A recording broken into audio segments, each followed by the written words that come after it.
Hi, and welcome to another video. If you're new here, I'm Colleen. I'm the human behind Tomcat Illustrations. And in this week's video, I wanted to test out 3 budget-friendly colored pencil brands.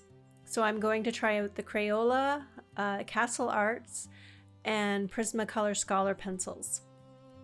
So sit back and watch me draw 3 apples with those 3 brands, and then at the end, I'll be back to compare them to my premium Faber-Castell Polychromos pencils and share my thoughts on all three brands.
Okay, so here are the 4 finished apples. On the bottom is the Faber-Castell that I'm using as my control apple. I didn't show me completing that one just because he's not one of the budget colored pencils, and I'm just using him as a comparison. So the first one I did was the Crayola on the left, and the packet of Crayola I had was 100 pencils for $20, so that worked out to be 20 cents per pencil, which is a reasonable price for a pencil that is marketed towards kids.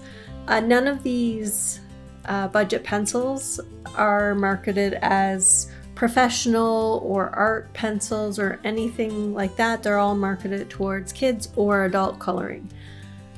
So I wouldn't expect a whole lot from them. The Crayola has the ratio of binder to pigment is low for the pigment side, so that's why it kind of looks hazy or dull. I used odorless mineral spirits to blend all of these apples. And when you blend the Crayola with that, it kind of moves the binder around more so than the pigment, and it makes things look a little hazy. Now, if I kept it really loose and I wasn't trying to get a solid looking apple, I may have kept some of the vibrancy. I'm not sure. I wasn't really paying attention to how vibrant the pencils were laying down at first. Because my goal is, I like this style of where I completely fill in the white of the paper with the pencil. And if you're using something different than what I did to blend them, you might get different results as well. I just use the mineral spirits because that's what I use. That's what I like to use. So the Crayola, they actually surprised me a bit. They laid down okay. I had zero expectations for them, so I wasn't disappointed. The color selection was okay. It's a packet of 100, so I mean there are colors. And the way they blend it okay. They're an okay pencil. They did sharpen nicely. The wood did not get eat up in the sharpener, and the point of the pencil stayed nice. And none of the cores were crumbled or anything like that. What I will say with all 3 of these budget pencils, you want to swatch out your pencils before you use them.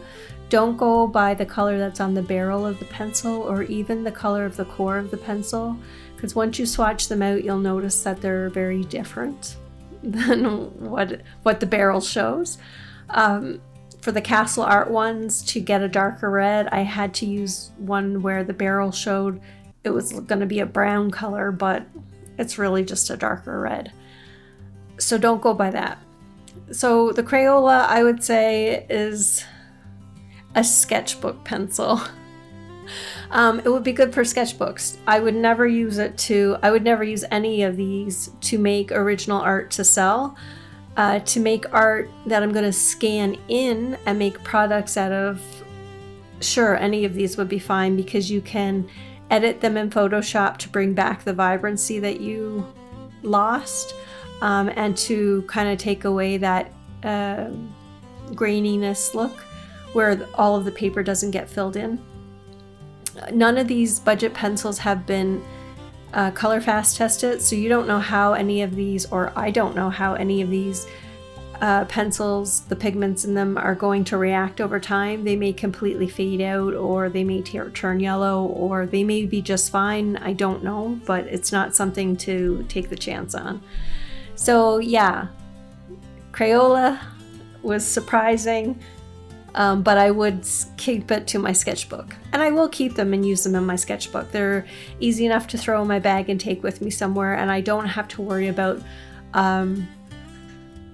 dropping them and breaking the cores or anything like that, because they're so cheap. One other thing about all 3 sets, or any budget set, is that they're only sold in sets. You can't buy these pencils individually. So if you buy a set and you run out of your favorite red, you can't just go out and buy that red. You have to buy the whole set again. So that is something to keep in mind when you are purchasing these. Okay, so the next one I did was Castle Arts. This is a brand I found on Amazon, and it was $64.99 for 120 pencils, which is 54 cents a pencil. And again, that's not very expensive if you compare it to the premium brands. So, you know, another option to try out to see if you like the medium. I will say, if you are trying colored pencils for the first time and you're trying a Crayola or a Castle Arts or something, and you're getting really frustrated that you're not getting the results that you want, don't give up. Maybe invest in a bit more premium pencil, because sometimes it is the tool that you're using and not yourself. If you look at all of these apples, they do look different, and layering or laying down the first layers of the Crayola was very different than laying down the first layers of the Faber-Castells, and blending them out worked very differently. And if I was new to it and I didn't know to just push through and keep going, I might get frustrated and give up on it altogether. So if you're new and you're not getting the results that you want, maybe invest in a slightly better quality pencil. Okay, so the Castle Arts. This pencil, these pencils came in a set of 120, so it is a good color selection. Again, swatch them out, because the colors that are on their barrels are not the colors that the pencil is going to make on paper. They did sharpen nicely. The wood did not get eaten up. The cores stayed nice and firm. But this pencil is a weird pencil.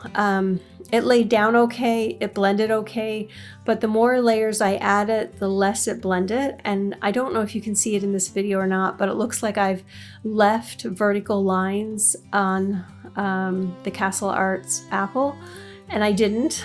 I was trying to blend them out for several layers, but they just won't go away.